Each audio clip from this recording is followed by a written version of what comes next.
Sentire Media. Hello everyone, and welcome to A History of Italy.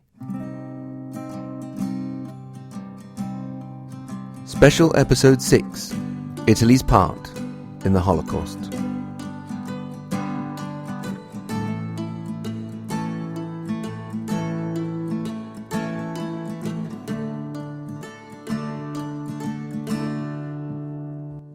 As a family, we started out the year 2019 in the best of ways. On the 1st of January, we spent the evening with some of our very dearest friends.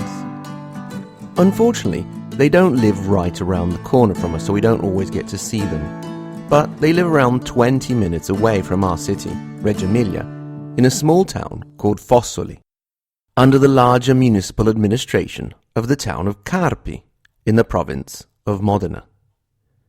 Fossoli is very much like other small Italian towns. It has its own church, a supermarket, shops, schools.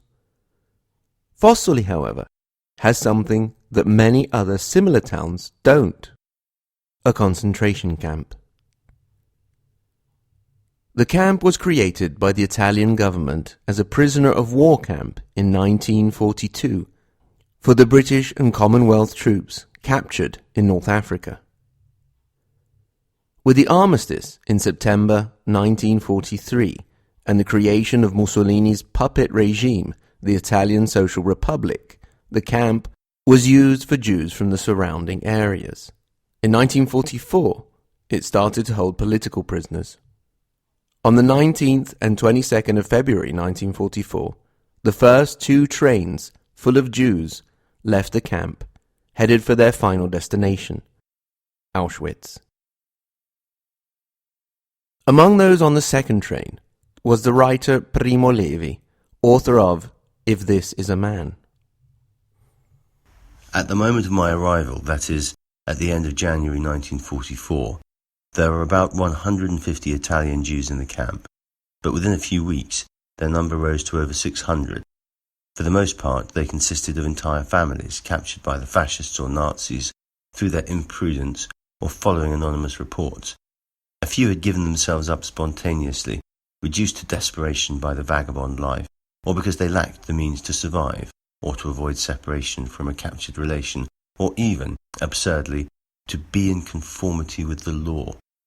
There were also about 100 Yugoslavian military internees, and a few other foreigners who were politically suspect. The arrival of a squad of German SS men should have made even the optimist doubtful, but we still managed to interpret the novelty in various ways, without drawing the most obvious conclusions. Thus, despite everything, the announcement of the deportation caught us all unawares. On February the 20th, Germans had inspected the camp with care and had publicly and loudly upbraided the Italian commissar for the defective organisation of the kitchen service and for the scarce amount of wood distributed for heating. They even said that an infirmary would soon be opened, but on the morning of the 21st, we learned that on the following day the Jews would be leaving, all the Jews without exception. Even the children, even the old, even the ill. Our destination, nobody knew. We should be prepared for a fortnight of travel. For every person missing at the roll call, 10 would be shot. Only a minority of ingenious and deluded souls continued to hope. We others had often spoken with the Polish and the Croat refugees, and we knew what departure meant. Over the course of 1944, the camp in Fossoli was taken over by the SS and became the main deportation camp from Italy to the camps of the Reich, until it was bombed in that same year. The camp is a very clear reminder of the part that Italy played in the Holocaust. Despite the fact that the Catholic Church had never looked too kindly upon the Italian Jews, the latter didn't do too badly in the pre-fascist period. Italian politician Sidney Sonnino, who had served as Prime Minister for a brief spell in 1906, then again in 1909, had had a Jewish father, and his successor, Luigi Luzzatti, had been fully Jewish. Things didn't even go too badly at the start of the fascist regime, with Jews participating in the March on Rome in 1922 and Guido Jung serving as the finance minister for the Mussolini government from 1932 to 1935. Other Jews serving in Mussolini's government were the Undersecretary of the Interior, Aldo Fenzi, and Dante Amanzi, who was the Deputy Chief of Police. Things started to go downhill, however, starting in the 30s for a series of reasons. First of all, after the fascist government had effectively made peace with the Church in the Lateran Pacts of 1929, the regime moved closer to Catholic positions and handed teaching back over to the clergy. So, once again, the Jews could be depicted as those who had killed the Saviour, Jesus Christ. Secondly, the 30s saw an increasing attention of Mussolini and his advisors to the question of race, especially with the invasion of Ethiopia, spreading the idea of interracial relations between Italian soldiers and local Ethiopian women. Thirdly, there is the more well-known reason of Mussolini's moving close to Hitler and his violent ideology of anti-Semitism. Finally, there was the issue of Zionism, the international Jewish movement to find a national home for the Jews. Such an international movement that went beyond national borders could not help but clash with fascist nationalism. Despite these developments, as late as 1937, Mussolini was reassuring worried American Jews that their brothers in Italy would be safe. Things came to a head in 1938. It was in this year, particularly on the 13th and 14th of July, the manifesto of the Italian racists proclaimed that the Jews were not part of the Italian race, whatever the Italian race may be. Just a few days later, the procedure for a special census was set up at the Ministry of the Interior. The results, which came out on the 22nd of August, revealed that there were 58,412 people in Italy with at least one Jewish parent. September 1938 brought a flurry of decrees, for example, banning Jews from teaching and expelling foreign Jews from the country. November brought a ban on marriage between Jewish Italians and those of Aryan race. As the weeks passed, the Jews were prohibited from military service and any work sector having to do with the defense of the state. Owning land and buildings beyond a certain size was also prohibited, as well as having Aryan servants, working in banks or insurance companies.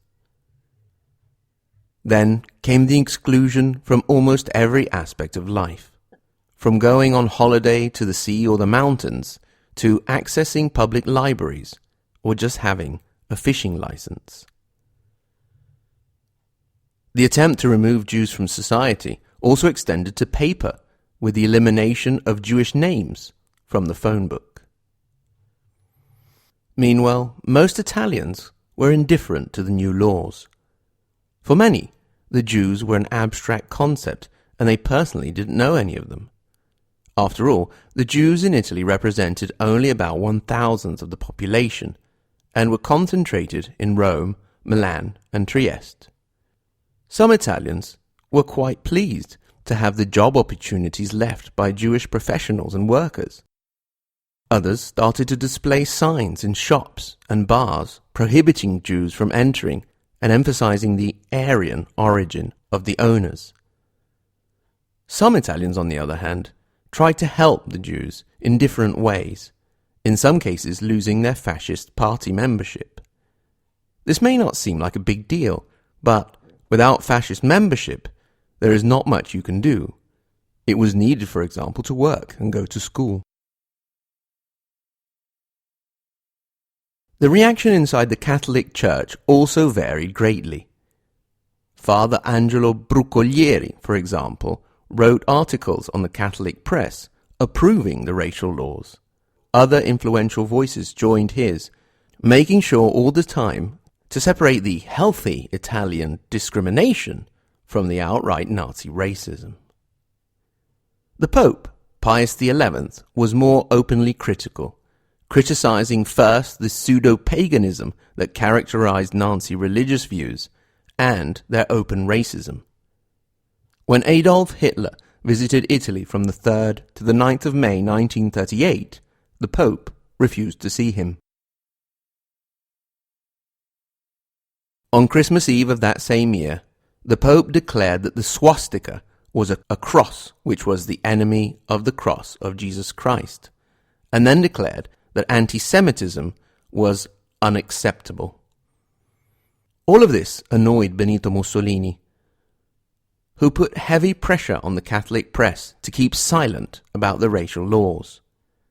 The Pope, however, was not swayed and started to prepare an encyclical, Humani Generis Unitas, in which he declared the unity of all humankind. Unfortunately, Pius XI died on the 10th of February 1939. His successor, Pius XII, put the encyclical aside, and it was only found and published years later. Pius XII has been criticized in the eyes of history for keeping silent. Some say that his cautious approach allowed him to stay in Rome while Hitler planned to abduct him if he caused trouble, and that his silence also extended to covering the numerous Jews and political opposers hiding out in church property and in the Vatican itself. As with many what-ifs in history, it's hard to tell what the best path was. The situation of the Jewish community in Italy didn't change substantially when the country entered the war on the 10th of June 1940. They continued to be subjected to material and moral deprivation and humiliation, but no widespread physical danger or worse, loss of life. Foreign Jews in Italy, on the other hand, started to be rounded up. A first camp was opened near Cosenza in the south. Luckily, the southern position of the camp meant that it was soon liberated by the British 8th Army on the 4th of September 1943. It must be said that between 1941 and 1943, the Italian government refused to deport the Jews in the areas occupied by Italian troops, such as southern France, Yugoslavia, Greece, and Tunisia. Indeed, many Jews were helped with false documents and claims. In southern France, around 50,000 Jews arrived seeking refuge. Needless to say, the Nazis were not pleased. This is not to say that all Italian citizens and troops rose to the occasion all over the place. There were many episodes of anti-Semitic acts. The real tragedy for the Italian Jews started on the 8th of September 1943. After the armistice with the Allies, the Italian Social Republic was formed, with Mussolini as its leader, but no one was under any illusion that anyone but the Nazis were in control. The Italian authorities of the Republic, at best, did nothing to stop them. At worst, they collaborated. On the 14th of November, the Manifesto of Verona declared that all Jews, Italian and non, were foreign enemies. On the 30th, instructions were given for their arrest and the confiscation of their property. Provincial camps were set up. Adolf Eichmann sent down Theodenica to deal with the Jewish question in Italy. Meanwhile, the killing had already begun. On Lake Maggiore, dozens of Jews had been rounded up and killed, their bodies then thrown in the lake.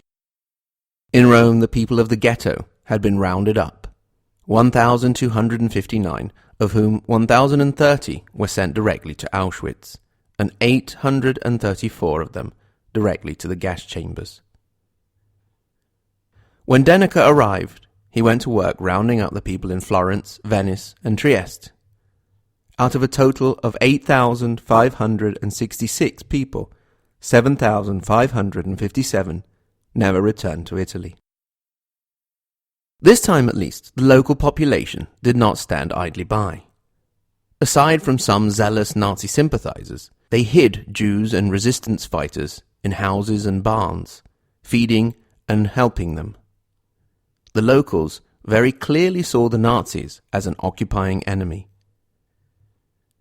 Despite the continued silence of Pius XII, the Church played a prominent role in helping. It is estimated that in Rome alone, around 4,000 Jews found refuge in church property, including the Vatican.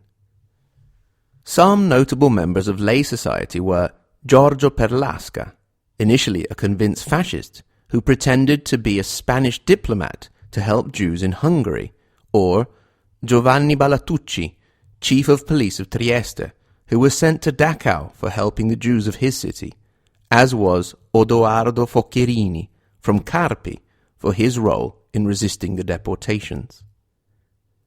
Speaking of Carpi again, the nearby camp of Fossoli, as we mentioned, was taken over by the Nazis and from December 43 to the spring of 44 acted as the main collection point for Jews heading north through the Brenner Pass. It was then bombed by the Allies in 44. In the end, Italy even got its own extermination camp.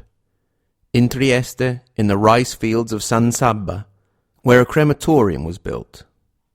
The camp was active from April 1944 to the end of the war. People there were killed simply using the exhaust fumes from trucks, or at times more simply clubbed to death or having their throats cut. You can still see the concentration camp at Fossoli today. Ironically, after the war, it was used to hold fascist and Nazi prisoners of war, and then later it was used as housing, but now it has been set up as a museum. The author Primo Levi died on the 11th of April 1987. He was suffering from depression, and he took his own life. Another Holocaust survivor, Liliana Segre, is a senator in the Italian parliament. She is now 88 years old and a strong, determined voice against the current climate of xenophobia. As the voices of those who live through the horror fade away, I try to make sure that my children know about the camp at Fossoli and the Holocaust. Also, if I am lucky enough to have them and spend time with them, I will make sure that my grandchildren know about the Holocaust, as well as the fate of the Italians in Istria, about Cambodia, Rwanda, Bosnia, Syria, just to name a few. I don't want to drive them to desperation, though. After all, as the saying goes, it's better to light a candle than to curse the darkness. C'è un tempo per ogni destino, è un tempo di ogni illusione, ma il tempo scandito dal sole ci lascia senza parole. Il tempo scandito dal sole ci lascia senza parole. Il tempo scandito dal sole ci lascia senza parole.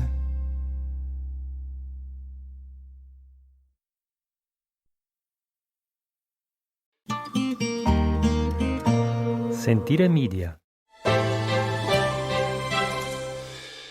Hey, podcast producers and show hosts. Do you want to join a podcast network that celebrates all things Italian? At Sentire Media, we understand the allure of Italy and its unique culture. Our devoted team of hosts and producers are all driven by their shared passion for Italy. And we work tirelessly to create the best lifestyle podcasts and content that will whisk you away to the very heart of Italy. With us, you can savor the mouth-watering flavors, get lost in the stories from the past, break down the cultural barriers, and truly immerse yourself in the vibrant traditions of this intoxicating country. If you have a great podcast idea or are already in production and would like to join Sentire Media, head over to sentiremedia.com, that's SENTIRE media.com, and find out how to submit your show.